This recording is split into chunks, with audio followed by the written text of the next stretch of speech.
Sa pihak sang kadalagan, may mga istorya ang tagsa ka mga Negrosanon nga ginakabig naton paghimudos nga subong nagdala sa ila sang kauswagan. Ina ang inyo makita diri sa aton programa Tatak Negrense.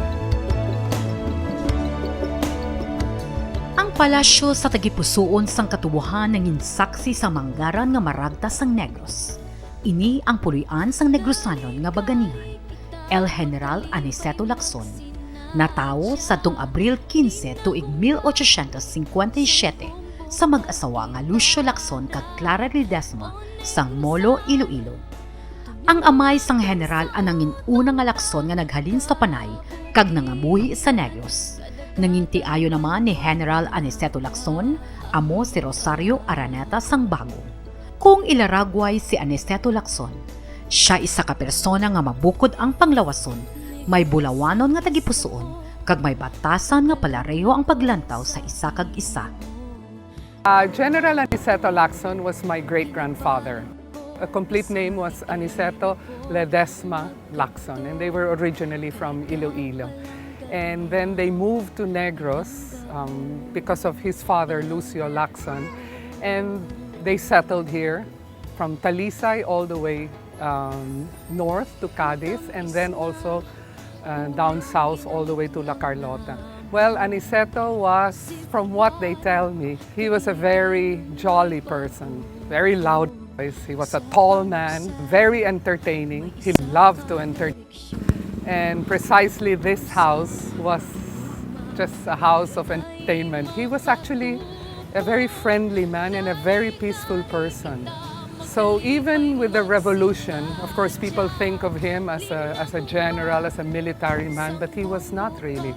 He just wanted to separate from Spain because, of the situation then. But he actually had no intentions of killing any Spaniards. In fact, there's an anecdote that the King of Spain gave him the title of Marquess. I don't think many Negrenses know that, but he was given the title of Marquess.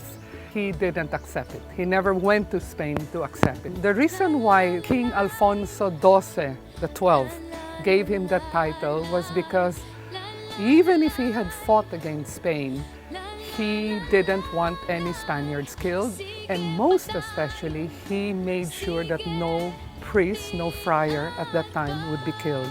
In fact, he protected them by having them stay in this house. The downstairs, I remember, our grandmother would always tell us, was for the bishops and the priests and anybody who would, wanted to have refuge here.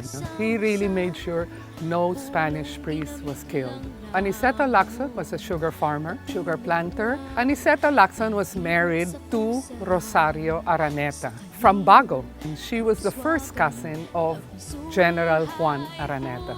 That is why they were very close. With Rosario Araneta, my great-grandmother, they had 8 children. One of them became governor of Negros and senator. His name was Isaac Lacson.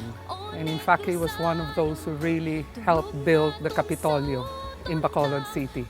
So with his second wife, he had 14 children. Kung ang palasyo sarang lang makahambal, mas may madamo pagid sang madinuagon nga mga istorya nga angay isaysay, ilabi na sa mga ulihing tubo. Ining ginkabig balay nga bato, ginpatukod ni General Aniceto Lacson sa korason sang katubuhan sa Siandamatabang, syudad sang Talisay, sadtong mga tuig 1880. This house was built sometime in 1880. By General Aniceto Lacson and his wife Rosario Araneta. He used to travel a lot to Spain, so that's why he brought in Spanish architects. A lot of influence from the Caribbean, from Cuba, from the Antillean Islands, because he liked that. This house is unique in one thing. It is the only bahay na bato that has a balcony that goes all around the house. That is what makes it very unique. It is considered by almost all the architects that have been here from the Philippines and from all over the world as the grandest ancestral house in the Philippines. All the wood used in this house was local wood from Negros. And the pillars are all made of coral. And well, there's a chapel inside. Matapos ang revolusyon sa Negros, nga nagpasungka sa mga dumuluong nga katsila, si General Lacson ang ginpili nga presidente sang panggobyerno nga gintawag Republika Cantonal de Negros. Kung ano ang kaangtanan sini nga istorya, inibangod nga ang balay amo ang nangin palasyo sang panggobyerno sa Negros. When he became president, Republika Cantonal de Negros, this became the official White House, the Malacanang of Negros. And this was the seat of government. Apisar nga ang balay nga bato may lakot nga impluwensya sang anay katsila nga kagamhanan, apang ini ang may indi kinaandan nga disenyo nga may nagalakip nga mga buot silingon. Sang mag-abot ang mga Hapon sa pungsod, tuyo kuntani nga sunugon ang mansyon apang tungod sang kapilya nga yara sa sadsaran sang balay, kag tungod nga ini ang puluyan sang ginapatihan milagroso nga Santo Entierro. Wala magdesider ang mga dumuluong sa pagsunog sa balay, apang ang kaiping nga mansyon nga ginapanag-iyahan sang utod ni General Aniceto Lacson nga si Mariano Lacson amo ang ginsunog sang puwersa sa mga gerilya. Ini nga balay ang tanyag nga nakilala karon bilang The Ruins. During the Second World War, the guerrillas were about to burn this house just like they burned Ruins, who is Aniceto Lacson's brother, Mariano. That was his brother. So they were about to burn this house, but because of the chapel, the guerrillas got scared and they decided not to. Basi gabaan, no? In those times, they would name their farms after their wives. So our great-grandfather named this farm after our great-grandmother, Rosario Araneta. So in her honor, we have this chapel with the Lady of the Rosary. And we also have a grotto in the garden of Our Lady of the Rosary. Well, this chapel really saved the house from being burned during the war.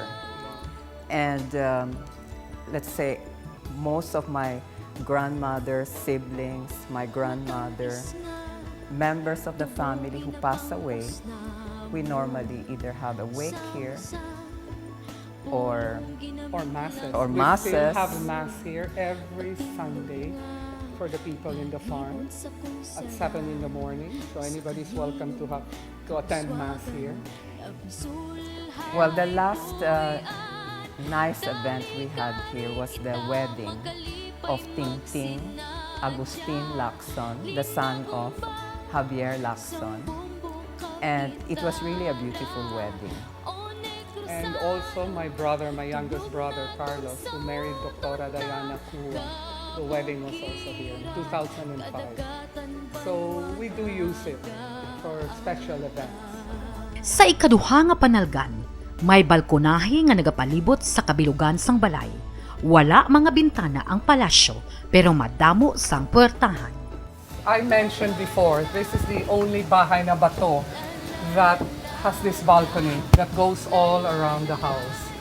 And as kids, if you remember, we used to go biking all around here.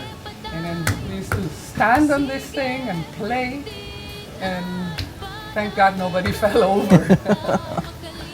One interesting feature about this house is that it has no windows. It's the only house that's all, on the second floor, it's all doors. All the ventilation, as you will see, it's just all doors. And it's really cool inside. You can open up all the doors and all the rooms are connected. May ginatawag nga lanay ang mansyon kung sa diin lantawon ang halos kabukusan nga kadutaan sang katubuhan, kabukiran kag kalalawran. Ang ganhaan nga nagapalibot sa balay lunsay orihinal nga kun himutaran, may palatandaan nga makita nga inagyan sang balat sang armas luthang.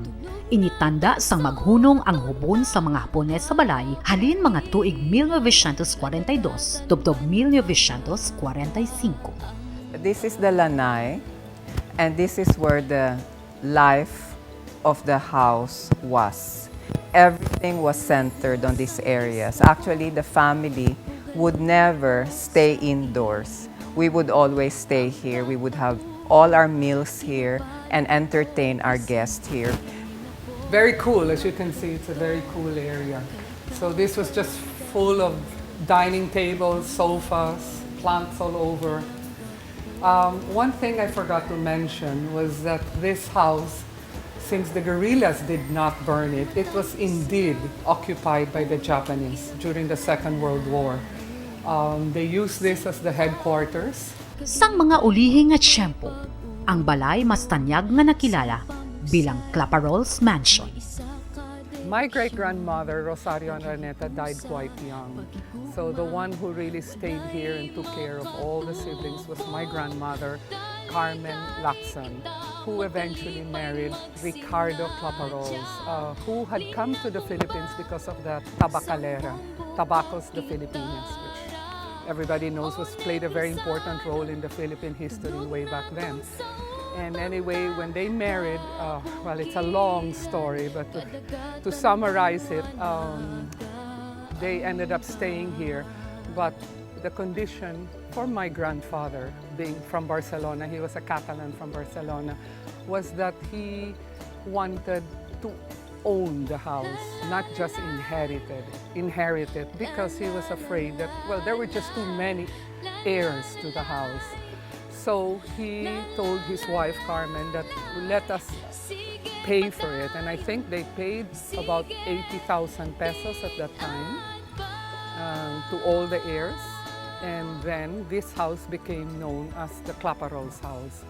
But it's really, of course, originally from Aniceto, Lacson. But we call it now the Claparol's house because it really was transferred to my grandfather, Ricardo Claparols, and his wife, Carmen Lacson. Sa balay ni General Aniceto Lacson, nabalhag ang mga istorya sang paghimudos, kasanyugan kag kahilwayan sang tagsa ka mga Negrusan.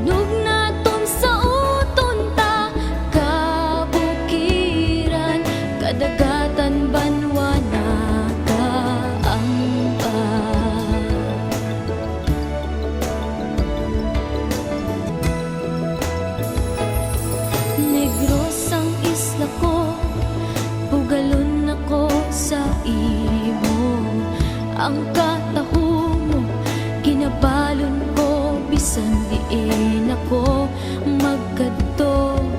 Kay ikaw palangga niya, palangga mo, palangga ko.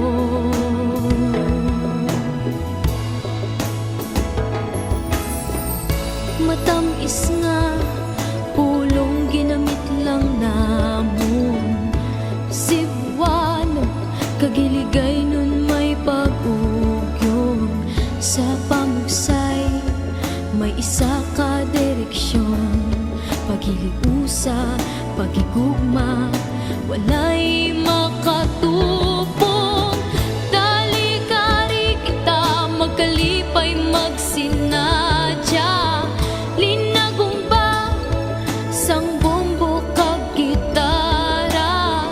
O Negrosanon, tunog naton sa uton ta.